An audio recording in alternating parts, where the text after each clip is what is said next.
Savivertė ir pasitikėjimas savimi. Mes šituos du žodžius kartais naudojame kaip sinonimus, nors jie yra skirtingi. Savivertė tai iš dalies yra jausmas, kad aš esu vertas būti čia. Aš vertas kažką tai veikti, daryti, gauti pažymius, būti mylimas, būti priimtas draugų, turėti draugų, veikti ką aš noriu, rinktis tokią profesiją, kokią aš noriu. Aš esu to vertas. Tai reiškia, tai yra toks kaip ir jausmas, kad aš galiu.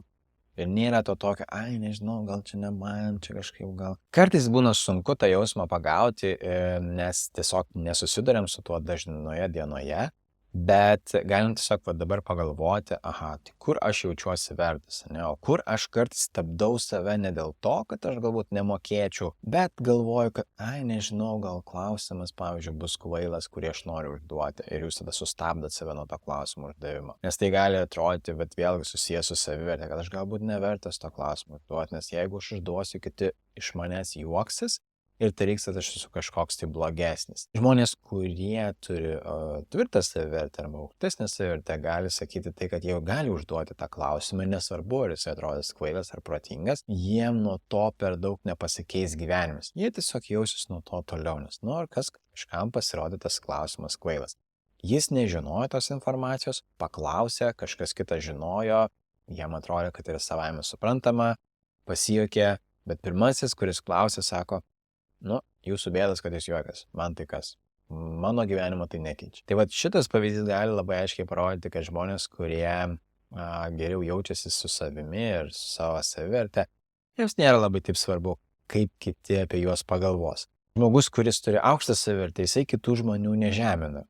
Jam nebūtina kitus menkinti, nes kodėl mes menkinam kitus žmonės, tai dažniausiai dėl to, kad pakeltumėm visai viršų. Nes jeigu kažkas yra žemesnis už mane, tai aš esu aukščiau, metaforiškai kalbant. Tai vadinasi, kad jeigu aš kažką kitą bandau paniekinti, įžeisti, tyčiotis, vadinasi, noriu, kad jis jaustųsi ir būtų žemiau, tam, kad aš pats jaučiuosi aukščiau, tai dauguma patyčių susijusių su tuo. Tai savivertė yra tas, kur aš jaučiuosi vertas būti čia ir man nereikia kitų žmonių engti kažkaip, tai man nereikia jų žeminti ar niekinti tam, kad aš jaučiuosi gerai. Čia yra savivertės klausimas. Kitas dalykas yra pasitikėjimas savimi. Pasitikėjimas savimi tai yra žinojimas, kad aš galiu kažką padaryti tam tikroje srityje. Tai vadinasi, kad aš galiu pasitikėti savimi tam, pavyzdžiui, matematikoje, bet nepasitikėti savimi, lietuvių kalboje. Ir tai bus visiškai normalus dalykas. Aš vienur galiu labiau savim pasitikėti, kitur mažiau galiu savim pasitikėti.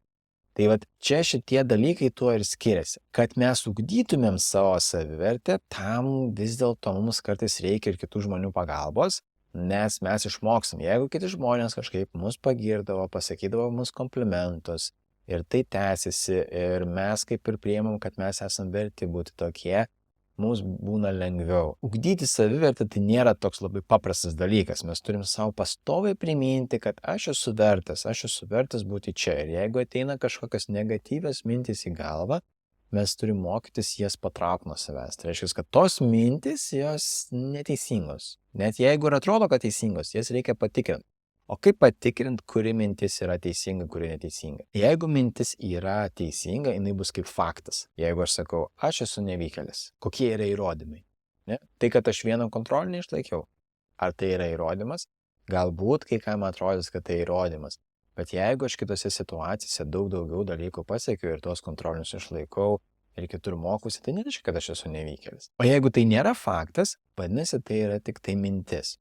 O mintis gali būti bet kokios ir jos tikrai nebūtinai bus teisingos. Tai visą laiką galite savęs paklausti, ar tai yra mintis ar faktas ir paieškoti įrodymų. Jeigu nėra net įrodymų, tai bus mintis ir jūs galite tą mintį paleisti. Tai gali padėti ugdyti vis dėlto savo savivertę ir pasitikėjimą savimi, filtravimas to, ko aš mąstau. Nes ne viską, ką jūs pagalvojate apie save, yra tiesa. Ir dauguma dalykų, kuriuos jūs neigiamus, ypatingai neigiamus, dažnai, kai jūs pradedat galvoti kažkokius tai neigiamus dalykus apie save, jūs net ir prasčiau jausitės. Tai nepasiduokit toms mintims, nes jos nėra teisingos. Jūs turite paieškoti faktų už ir faktų prieš. Ir jeigu jūs nerandate tų faktų už tą mintį, kad jinai yra teisinga, vadinasi, nėra įrodymų Ir tai nėra faktas, tai yra tik tai mintis ir mes galime ate pasakyti. Pabandykite paieškoti, kokios mintis jūsų gyvenime gali trukdyti jums pasitikėti savimi ir galbūt netgi slopinti jūsų savivertę. Ir čia vėlgi darykite tai savo. Pagalvokite apie tai, kas galbūt susijęs su karjera ir kur jūsų mintis ir jūsų pasitikėjimas savimi gali pristabdyti jūsų pasirinkimus savo karjerą. Ir prisiminkit, kad tos mintis nebūtinai yra teisingos, dažniausiai jos, ypatingai neigiamos, bus klaidingos.